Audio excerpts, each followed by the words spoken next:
पहली बार न्यूज 18 आपके समक्ष लेके आ रहा है देश के गृह मंत्री अमित शाह के साथ बिताए हुए 14 घंटे। और इस समय हम पहुंच चुके हैं संबलपुर झारसुगुड़ा से और गृह मंत्री अमित शाह धर्मेंद्र प्रधान की सभा में यहां से जाएंगे और एक मंदिर के भी दर्शन करेंगे।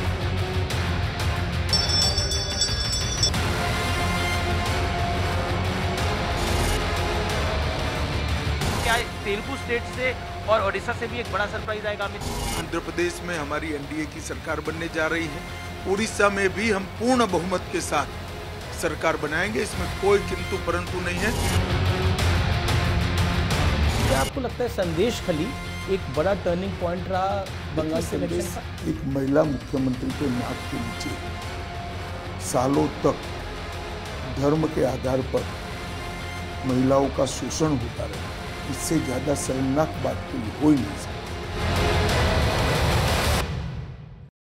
नमस्कार व्यूअर्स, मैं हूं अमीश देवगन और आज इस समय मैं मौजूद हूं ग्राउंड जीरो पर और मैं मौजूद हूं ओडिशा में और ओडिशा से हम जाएंगे पश्चिम बंगाल की तरफ। यानी कुल मिलाकर आज का पूरा दिन ग्राउंड जीरो पर मैं रहूंगा। लेकिन आज मेरे साथ कौन रहेगा ग्राउंड जीरो पर? इस चुनाव में पहली बार न्यूज 18 आपके समक्ष लेके आ रहा है देश के गृह मंत्री अमित शाह के साथ बिताए हुए 14 घंटे। जानने और समझने की कोशिश करेंगे कि उनकी चुनावी रणनीति क्या है, उनकी चुनावी रणनीति क्या है और क्यों उन्हें लगता है कि बीजेपी का नंबर इस बार 300 के पार यानी 350 के इर्द गिर्द हो सकता है, या फिर 5 चरण के चुनाव के बाद उन्होंने अपने एस्टिमेट को कुछ कम या फिर बढ़ाया है। तो आज पूरा दिन गृह मंत्री अमित शाह के साथ हम बिताएंगे ओडिशा से लेकर बंगाल तक और फिर उनके साथ विस्तार से बातचीत भी करेंगे। तो आज का ये कार्यक्रम, आज का ये एडिशन वोट पथ का बहुत बहुत इंपॉर्टेंट है न्यूज 18 पर।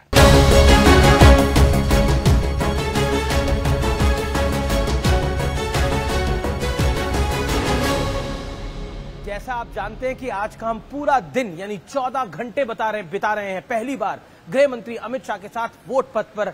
अमित शाह किस तरह से अपनी प्लानिंग और एग्जीक्यूशन करते हैं वो जानने और समझने की कोशिश करेंगे। इस समय मैं मौजूद हूं ओडिशा के झारसुगुड़ा में और झारसुगुड़ा से हम जाएंगे संबलपुर, जो कि धर्मेंद्र प्रधान यानी केंद्रीय मंत्री धर्मेंद्र प्रधान की कॉन्स्टिट्यूएंसी है।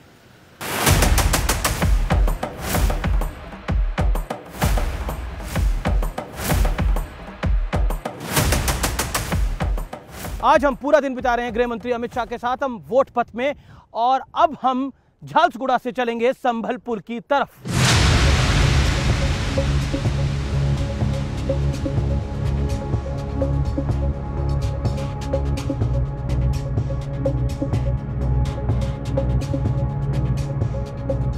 और इस समय हम पहुंच चुके हैं संबलपुर झारसुगुड़ा से और गृह मंत्री अमित शाह धर्मेंद्र प्रधान की सभा में यहां से जाएंगे और एक मंदिर के भी दर्शन करेंगे।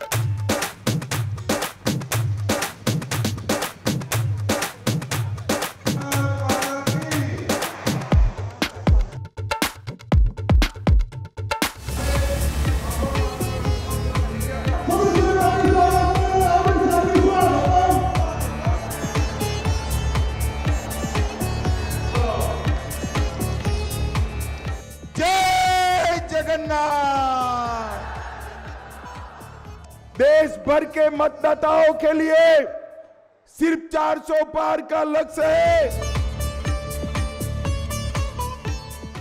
व्यूअर्स, जैसे आप जानते हैं आज हम 14 घंटे बिता रहे हैं गृह मंत्री अमित शाह के साथ।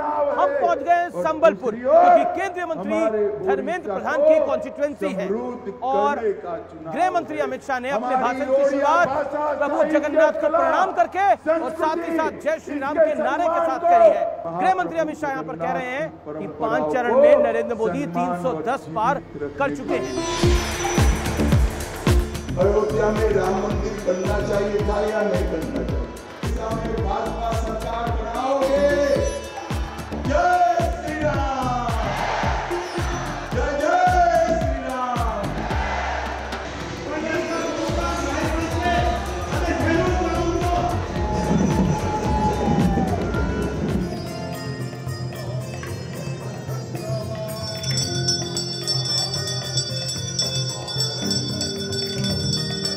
और जैसा आप जानते हैं, आज हम 14 घंटे बिता रहे हैं गृह मंत्री अमित शाह के साथ। हम पहुंच चुके हैं संभलपुर के समलेश्वरी मंदिर और यहाँ गृह मंत्री अमित शाह पूजा अर्चना कर रहे हैं और उसके बाद वो रवाना होंगे यहाँ से अपनी दूसरी पब्लिक मीटिंग के लिए।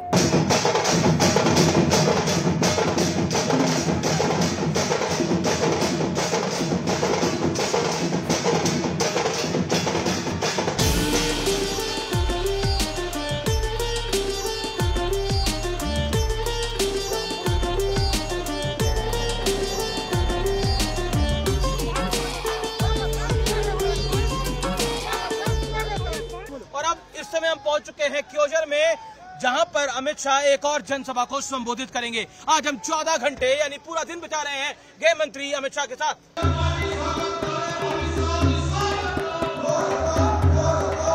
देखो भाई, 5 चरण में मोदी जी 310 से ज्यादा सीटें जीतकर सरकार बनाने का काम किया। अब छठे और 7वें चरण में 400 पार कराना है, 400 पार कराना है। और व्यूअर्स, इस समय हम क्योजर की जनसभा में हैं, जहां पर गृह मंत्री अमित शाह अपना संबोधन दे रहे हैं और ओडिशा की अस्मिता की बात वो करते हैं जो बहुत महत्वपूर्ण है। और दूसरी तरफ अमित शाह इस अपने संबोधन में ऊपर और नीचे यानी राज्य में बीजेपी की सरकार और केंद्र में मोदी की सरकार की बात करते हैं और कहते हैं डबल इंजन की सरकार ओडिशा को आगे लेके जाएगी। आदिवासी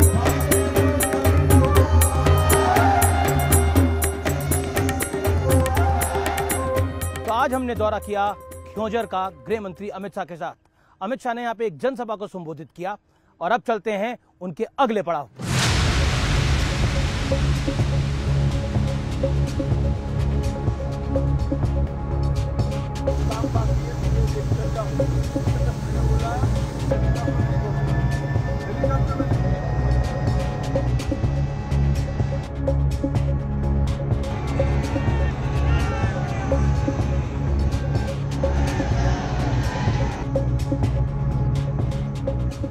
और अब हम पहुंच चुके हैं ढेंकनाल डिस्ट्रिक्ट में और इसके कामाख्या नगर टाउन में हम मौजूद हैं। चिलचिलाती धूप में दोपहर 3:30 बजे आप हुजूम देखिए पब्लिक का। ये गृह मंत्री अमित शाह की जनसभा के लिए है। लोग छतों पे भी हैं और उसके साथ साथ आप देख सकते हैं 3 से 4 पंडाल जो हैं वो भरे हुए हैं और इतनी बड़ी तादाद है लोगों की, आप देख सकते हैं और एक अलग जोश है। ओडिशा के ग्राउंड जीरो पर ऐसा लग रहा है कि वाकई भारतीय जनता पार्टी ने एक लेग वर्क करा है, ग्राउंड वर्क करा है। और अमित शाह जब राष्ट्रीय अध्यक्ष भारतीय जनता पार्टी के, तो उन्होंने यहाँ के रिमोट डिस्ट्रिक्ट तक में वो रुके, वहां का दौरा किया, संगठन की बैठकें करी। उसका एक असर है कि आज 2024 में भारतीय जनता पार्टी सबसे बड़ी चैलेंजर है ओडिशा के अंदर और नवीन पटनायक को खतरे की घंटी सुनाई दे रही है।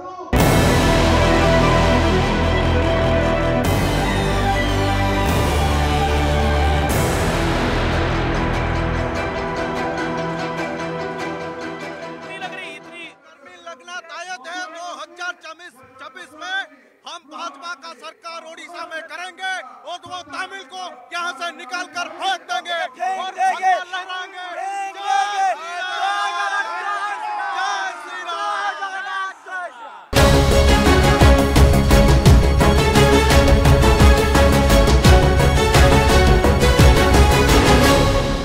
जैसा आप जानते हैं कि आज हम पूरा दिन बिता रहे हैं गृह मंत्री अमित शाह के साथ।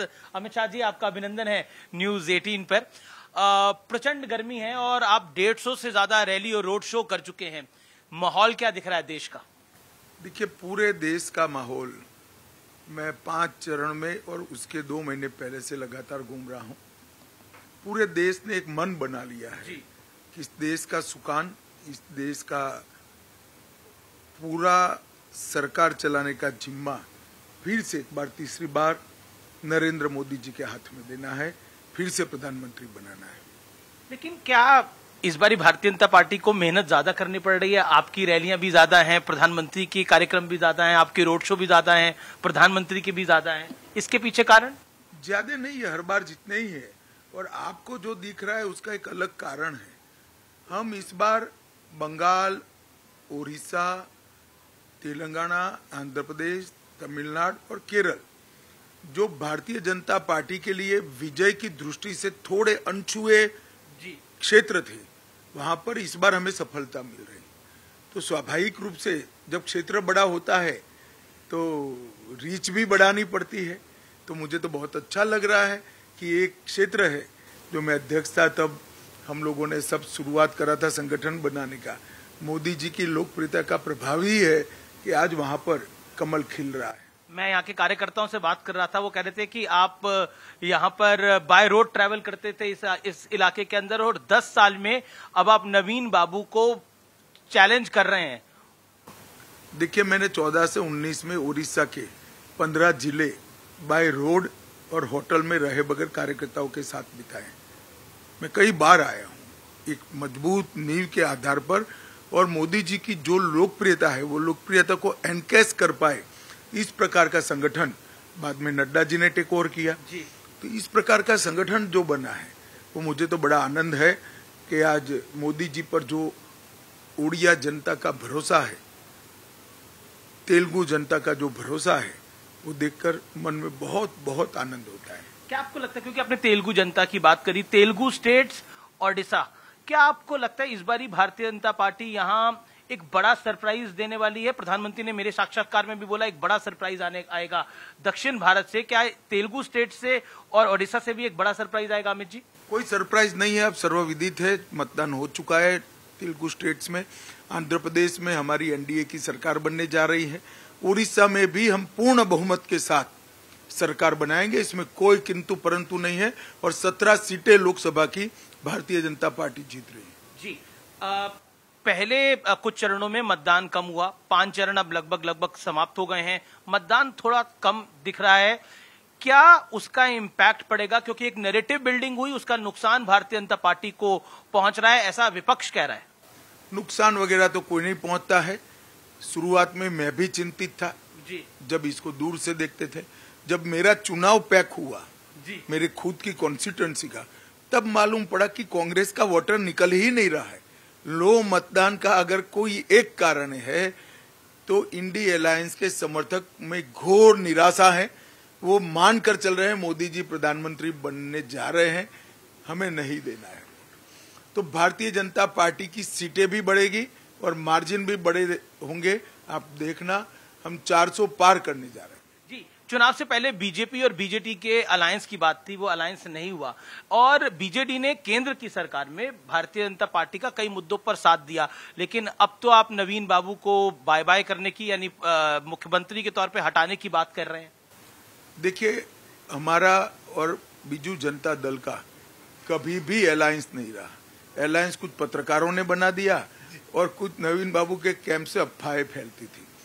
नवीन बाबू ने हमें हमेशा इश्यू बेस्ड समर्थन दिया है, और इश्यू बेस्ड समर्थन तो कोई भी दे सकता है, क्योंकि अंततोगत्वा पॉलिटिक्स में किसके सामने चुनाव लड़े हैं इसको ध्यान में रखकर अपना मत या अपना पक्ष तय नहीं करते। इश्यू देश के भले में है या भले में नहीं है, इसके आधार पर करना चाहिए।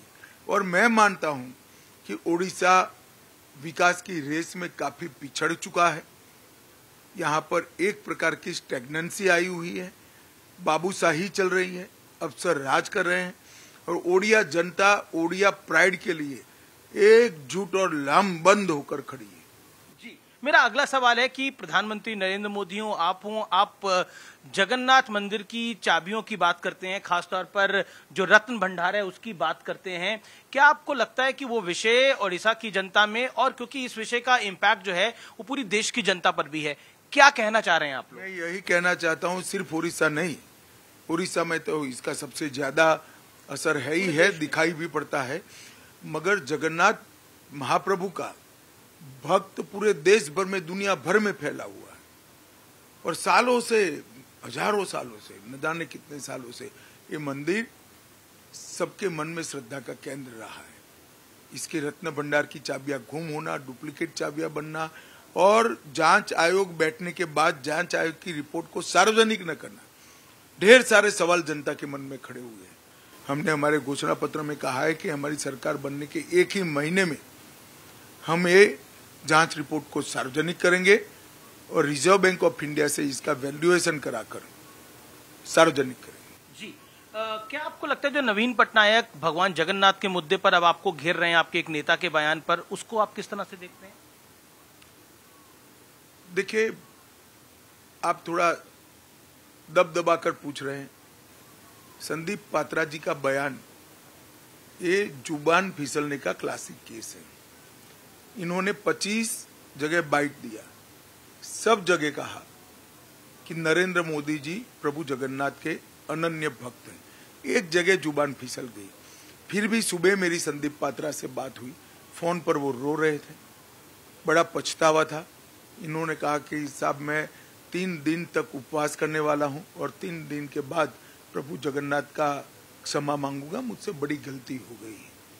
कोई व्यक्ति मन से जब पछतावा करता है और माफी मांगता है तो मैं नहीं मानता जगन्नाथ के दरबार में उसको माफी नहीं मिलेगी। और इसका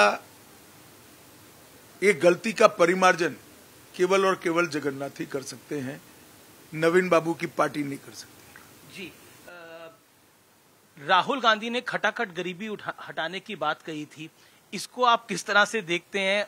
क्या आपको लगता है ये एक पॉलिटिकल स्टेटमेंट है चुनावों के मौसम में? नहीं, पॉलिटिकल स्टेटमेंट नहीं है, सिर्फ खटाखट की व्याख्या मैं कर देता हूँ। इंदिरा गांधी जी ने गरीबी हटाओ का नारा दिया था 70 के दशक में जी। और हम है 2024 में, तो उनकी खटाखट की ये व्याख्या है। इंदिरा गांधी जी ने जो नारा दिया था वो अभी उनका पोता पूरा करने की बात कर रहे हैं। भाई आपके नारों पर कौन विश्वास करेगा, जबकि मोदी जी ने करोड़ों गरीबों के जीवन स्तर को उठाने का काम किया। 10 करोड़ लोगों को गैस का सिलेंडर दिया, 12 करोड़ शौचालय दिए, 14 करोड़ लोगों को नल से जल दिया, 80 करोड़ लोगों को 5 किलो अनाज फ्री दे रहे हैं, 60 करोड़ लोगों को आप 5 लाख का दवाइयों का पूरा खर्चा फ्री ऑफ कॉस्ट दे दिया, 4 करोड़ घर ही दे दिया, 6.5 करोड़ घरों में बिजली दे दी।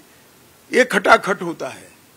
इनकी खटाखट की व्याख्या 5 दशक लंबी है, हमारी खटाखट की व्याख्या 10 साल की है और अगले 5 साल में 100% सैचुरेशन आएगा।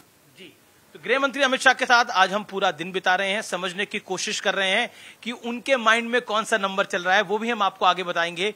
आप देखते रहिए हमारा ये वोट पथ गृह मंत्री अमित शाह के साथ।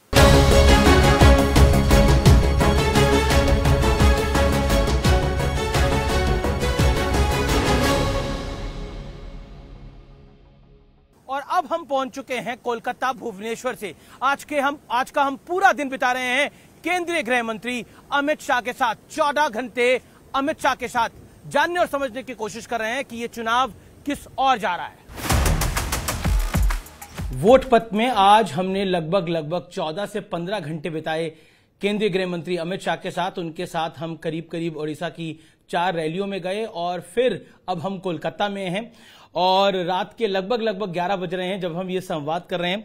तो अमित जी, ये चुनाव आखिरी दौर में अब लगभग पहुंच चुका है, 5 चरण समाप्त हो गए हैं और आप दावा कर रहे हैं कि चौथे चरण के बाद ही बीजेपी को 270 के पार चली गई है। तो ये कॉन्फिडेंस है या ओवर कॉन्फिडेंस? मैं मानता हूं कि हमारी स्थिति काफी अच्छी है, हम 400 पार करेंगे। हर जगह पे हर चरण के बाद और चुनाव की रैलियों के बाद मैं कार्यकर्ताओं के से फीडबैक लेता हूं, जो जमीन पर लड़ाई लड़ते हैं, हमारे जो लोगों के संपर्क में होते हैं, हमारे विरोधी दलों की रणनीति को जो जमीनी स्तर पर इसका मुकाबला करते हैं। तो मुझे लगता है किसी भी सर्वे से ये असेसमेंट करीब सत्य के नजदीक हो। 2004 में यूपीए 1 की कांग्रेस की सरकार आई तो 145 सीटें उनकी आई और 2009 में जब सरकार रिपीट हुई तो 206 सीटों के साथ हुई। तो तीसरी टर्म की गवर्नमेंट थोड़ी टफ रहती है, हमने वर्ल्ड वाइड ये देखा है। क्या आपको लगता है अमित भाई कि बीजेपी के लिए ये आसान क्यों है? देखिए, ऐसे कोई ट्रेंड्स के आधार पर चुनाव के नतीजों का आकलन नहीं होता है। ट्रेंड्स की बात करनी है तो इस देश में 30 साल से हंग पार्लियामेंट चलती थी। 14 में पूर्ण बहुमत की सरकार आई, 19 में फिर पूर्ण बहुमत की सरकार आई। तो ट्रेंड्स तो तोड़े हैं हमने, कई बार तोड़े हैं और इस बार भी तीसरी बार भारतीय जनता पार्टी की मोदी जी के नेतृत्व में पूर्ण बहुमत की सरकार आएगी और एनडीए 400 पार करेगा। अगर 272 का आंकड़ा, जादुई आंकड़ा पार भारतीय जनता पार्टी नहीं कर पाती तो प्लान बी क्या होगा बीजेपी का? कोई प्लान बी नहीं है, इसका क्वेश्चन डज नॉट अराइज। जी, प्रियंका गांधी ने एक हाल ही में इंटरव्यू दिया था और उस इंटरव्यू में कहा कि कांग्रेस की वजह से इस देश के अंदर लोकतंत्र है। अगर एक चाय वाला भी प्रधानमंत्री बना है तो वो कांग्रेस की देन है। अब मुझे नहीं मालूम है ये लोग क्या बोल रहे हैं। कांग्रेस पार्टी की वजह से देश के लोकतंत्र पर भयंकर कुठाराघात कई बार हुए। प्रियंका जी की दादी ने इमरजेंसी डाली थी, 1,30,000 लोगों को बिना कारण जेल में डाल दिया था। सारे अखबारों के editorial information and broadcasting minister तय करते थे। उनको शायद इतिहास मालूम नहीं है, ना किसी ने ब्रीफ किया है शायद उनको। कांग्रेस के वजह से लोकतंत्र नहीं है, इस देश की 130 करोड़ की जनता की वजह से इस देश में लोकतंत्र है। क्योंकि हमारे यहाँ लोकतंत्र की स्पिरिट सालों पुरानी है और अब ये पाताल से गहरी हो चुकी है, इसको कोई नहीं बदल सकता। क्या आपको लगता है, क्योंकि आप अपने भाषणों में बोलते हैं, प्रधानमंत्री मोदी भी कहते हैं कि इंडिया अलायंस जो है, इंडिया गठबंधन जो है, वो 5 साल में 5 प्रधानमंत्री देगा और नहीं, पहले समझ लो भाई, हमने नहीं कहा है। इंडी गठबंधन के एक नेता ने कहा है कि हमारे पास अभी नेता नहीं है, हम बारी बारी एक साल सत्ता संभालेंगे। वो कहते हैं हमारे पास युवा भी है, हमारे पास बुजुर्ग भी है, हमारे पास हर वर्ग का नेता है, तो हम नेता तय कर लेंगे, सरकार बन जाए एक बारी। नहीं, वो नहीं, वहां तक नहीं रुकते। 5 साल एक प्रधानमंत्री बनाएंगे, वहां तक जाते हैं। जी, क्या आपको लगता है कि प्रियंका गांधी ने एक अपने कार्यक्रम में बोला कि इस बार रायबरेली की जनता जो है वो सिर्फ एक सांसद नहीं चुन रही, वो प्रधानमंत्री को चुन रही है। क्या आपको लगता है विपक्ष भी थोड़ा कॉन्फिडेंट हुआ है बीते 5 चरणों में? तो रायबरेली की सीट जीतने के लिए शायद उन्होंने कहा होगा, वो भी जान रहे हैं, मुझे तो मालूम नहीं, मगर उनका वैकेशन का प्लान भी तय होगा 4 तारीख के बाद का। लेकिन उद्धव ठाकरे भी कह रहे हैं कि मैं तो मोदी जी को पूर्व प्रधानमंत्री कहा करूंगा, मैं तो शपथ ग्रहण का न्योता देता हूं अमित शाह जी को और प्रधानमंत्री मोदी को। चलिए, अच्छी बात है, अब 1 तारीख को सब चीजें दूध का दूध पानी का पानी हो जाएगा। शरद राव पवार और उद्धव ठाकरे की पार्टी, उनका आरोप है कि ये पार्टी को भारतीय जनता पार्टी ने तोड़ा और वो ये मैसेज देने की कोशिश कर रहे हैं कि रियल पार्टी हम हैं और बीजेपी ने हमारे साथ हमारी पार्टी को तोड़ दिया है। देखिए, मुझे एक बात बताइए, अगर शरद पवार जी अजीत पवार को अपना वारिस घोषित करते तो पार्टी टूटती क्या?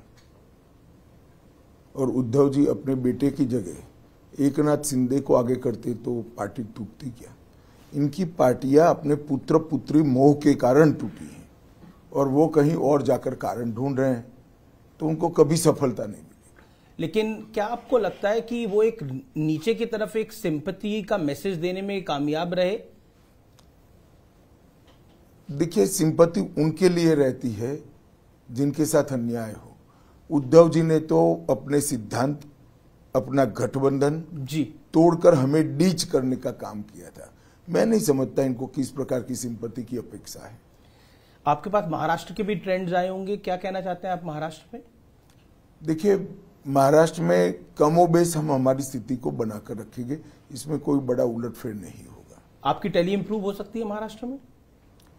अभी बाकी है थोड़ा चुनाव, परंतु मैं मानता हूं कि हम हमारा बेस बनाकर रखेंगे। रैली में आपने बोला कि अरविंद केजरीवाल एक यू टर्न नेता है, किस कारण से आपने बोला? इन्होंने कहा था कि हम भ्रष्टाचार के खिलाफ लड़ाई लड़ रहे हैं, पॉलिटिक्स में कभी नहीं आएंगे। और फिर पॉलिटिक्स में आगे पार्टी बनाई, अन्ना बेचारे डालेगांव सिद्धि चले गए। फिर कहा मैं कभी मुख्यमंत्री नहीं बनूंगा, 3 बार मुख्यमंत्री बन गए। इन्होंने शपथ पत्र पर कहा था हम सरकारी सुविधाएं नहीं लेंगे, बंगलो भी ले लिया, गाड़ी भी ले लिया, सिक्योरिटी भी ले ली और बंगलो ऐसा बना दिया कि जो 2-3 बंगलों को तोड़कर गैर कानूनी तरीके से अपना बंगलो बनाने का उन्होंने काम किया है। मैं मानता हूं कि ये सारी चीजें यू टर्न से भी बड़ी भयानक है। उन्होंने कांग्रेस के करप्शन के खिलाफ बात करी, उन्होंने कहा कि मैं आऊंगा तो शीला दीक्षित के करप्शन में वो जेल में जाएगी। आज वही कांग्रेस के साथ मिलकर वो हमारे सामने चुनाव लड़ रहे हैं। तो सीरीज ऑफ यू टर्न लेने का काम श्री केजरीवाल ने किया है। अरविंद केजरीवाल अपनी रैलियों में अक्सर कहते हैं कि 2 जून के बाद मैं जेल जाऊंगा नहीं जाऊंगा, ये तय करेंगे 4 जून के नतीजे। इंडिया अलायंस अगर सरकार में आता है तो मुझे जेल नहीं जाना पड़ेगा। जहां तक मेरी समझ है, उनको 1 जून को ही जाना है, सरेंडर करना है। तो 4 जून को तो वो जेल में ही होंगे। लेकिन आपने भी एक स्टेटमेंट दी कि ये स्पेशल ट्रीटमेंट है। नहीं, मैंने तो जजमेंट के बारे में जी, केजरीवाल जी के बारे में नहीं किया है। क्यों आपको लगता है कि ये जजमेंट खास है? देखिए, किसी भी व्यक्ति को अपने कामकाज के लिए इस तरह से इंटरिम बेल नहीं मिला है। मानो कोई चार्ट अकाउंटेंट होगा, कोई इंडस्ट्रियलिस्ट होगा, कोई किसान की बुआई का समय हुआ होगा, कोई हज्जाम की दुकान चला रहा होगा, तो उनके भी तो कामकाज है। उनको इस प्रकार के इंटरिम बेल कभी नहीं मिले। कांग्रेस के संदीप दीक्षित ने भी यही बात बोली कि अगर इस तरह की बेल मिलेगी तो कल तो कोई और अगर कोई गिरफ्तार होगा तो वो बेल मांगेगा तो देनी पड़ जाएगी। फिर मुझे मालूम नहीं है, मगर कहा है तो सही ही कहा है। मेरा अगला आपसे सवाल है, क्या आपको लगता है कि कांग्रेस और आम आदमी पार्टी का गठबंधन दिल्ली में खास तौर पर, क्योंकि अब उसमें वोटिंग होनी है, वहां आपको दिक्कत? हम 7 की 7 सीटें जीतेंगे। कहीं देखो अमित जी, जहां एक पार्टी का शेयर 50% से ज्यादा हो जाता है जी, तब सामने कितनी पार्टियां एकत्रित हो जाती इसका कोई महत्व नहीं रहता। दिल्ली के दोनों चुनाव में हम 50% से ज्यादा वोट शेयर प्राप्त किए जी। इस बार भी आपको लगता है कि 2019 रिपीट 7 की 7 सीट जीतेंगे। अगला सवाल मेरा है राम मंदिर को लेकर।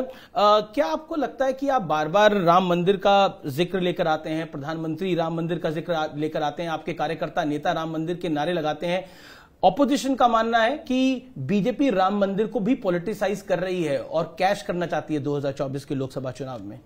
देखिए, ये मुद्दा तब खड़ा होता है जब इन्होंने राम मंदिर की प्राण प्रतिष्ठा में हिस्सा नहीं लिया। अगर वो ले लेते तो वहीं पर बात समाप्त होनी। उनको देश की जनता को बताना चाहिए कि राम मंदिर की प्राण प्रतिष्ठा में वो लोग क्यों नहीं गए।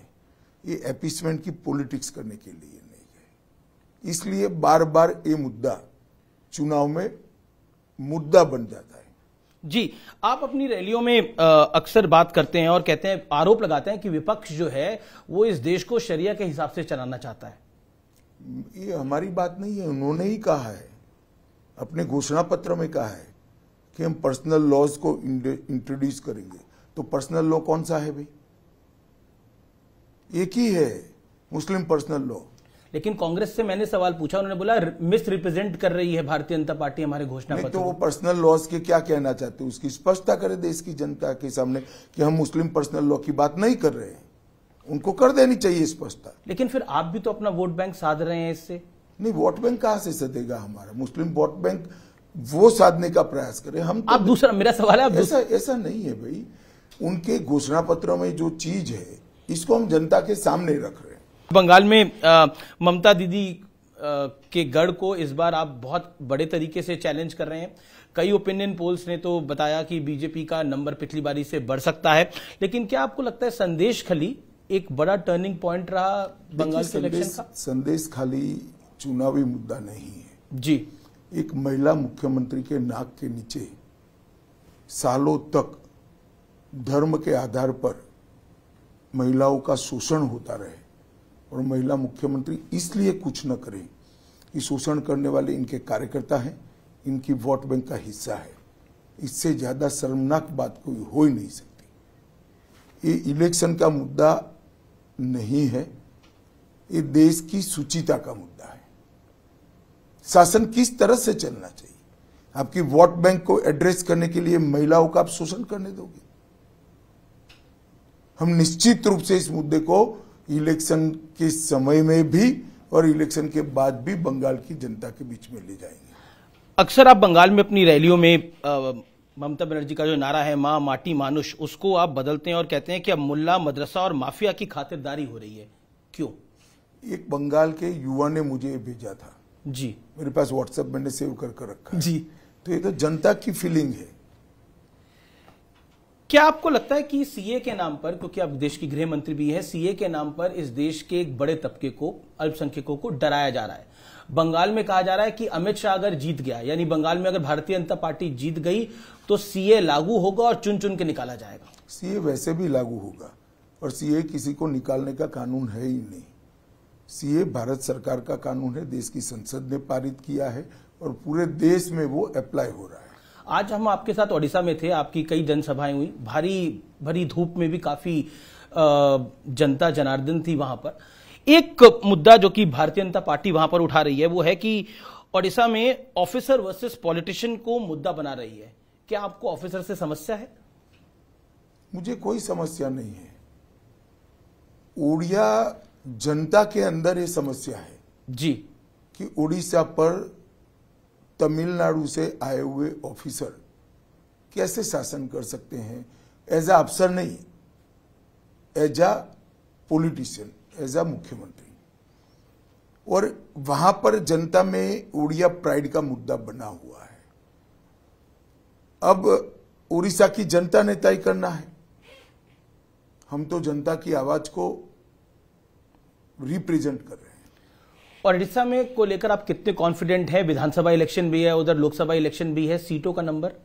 देखिए 17 से ज्यादा सीटें भारतीय जनता पार्टी की लोकसभा में आएगी और हम निश्चित रूप से वहां पूर्ण बहुमत की सरकार बनाएंगे। जी मैं कश्मीर की बात करते देता हूं। कश्मीर में नरेंद्र मोदी की सरकार ने बहुत काम किया है और इस बार बम्पर वोटिंग भी हुई है। इसको आप किस ढंग से देखते हैं? क्या ये वर्ल्ड को अराउंड द ग्लोब भी एक बड़ा स्ट्रांग मैसेज है भारत की तरफ से? निश्चित रूप से है। देखिए, जो लोग आजादी की बात करते थे, जो लोग अलग संविधान की मांग करते थे जी, वो लोग आज भारतीय संविधान के तहत जो चुनाव हो रहा है उसका हिस्सा बने हैं और स्वागत योग्य है। और घाटी की जनता ने भी बढ़ चढ़कर वोटिंग की है। सारे रिकॉर्ड टूटे हैं। पिछले कई सालों के 33 सालों में सबसे ज्यादा वोटिंग अब हुई है। तो मैं मानता हूं ये बहुत अच्छी बात है।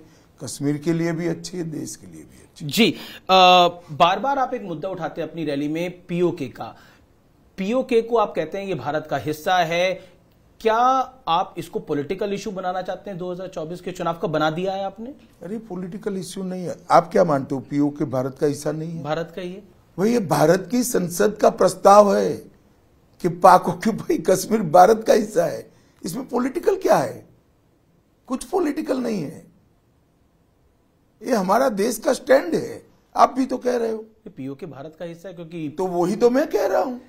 लेकिन चुनावी रैली में इसका जिक्र करना, तो इसमें क्या है?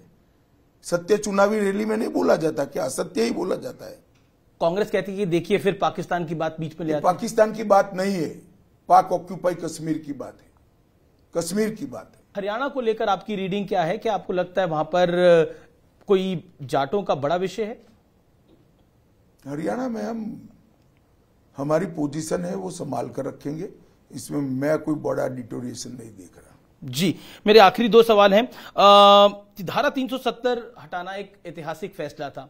बतौर गृह मंत्री जब आप अपनी पूरी कार्यकाल को देखते हैं बीते 5 साल के अंदर, आपको लगता है कि ये एक बड़ा चैलेंज भी था आपके लिए? नहीं, अब हट ही गया, शांति भी है। 5 साल हो गए, अच्छा चल रहा है। जी इस चुनाव में आपको हमने कई चुनावों में देखा, लेकिन अमित शाह, लेकिन इस बार आपको आपके जो चाहने वाले हैं, आपको जो पसंद करते हैं, वो अमित काका के रूप में भी जानने लग गए। तो क्या कहना चाहते हैं आप? ये मैं रैलियों में भी देख रहा था आज। अच्छा लगता है, युवा बच्चे इस तरह से पुकारते हैं थोड़ा सा। जी अमित शाह जी, फाइनल नंबर आपका क्या है? हम 400 पार करेंगे। और बीजेपी का नंबर क्या होगा? बीजेपी का नंबर अभी 7वें चरण के बाद ही असेसमेंट आ पाएगा, परंतु हम निश्चित रूप से 400 पार कर रहे हैं। अमित शाह जी, आपने हमें अपना वक्त दिया, आज पूरा दिन हमने आपके साथ बिताया, इसके लिए आपका बहुत बहुत धन्यवाद। और उम्मीद करते हैं कि लोकतंत्र के इस महापर्व में आपको कामयाबी मिले। धन्यवाद। धन्यवाद।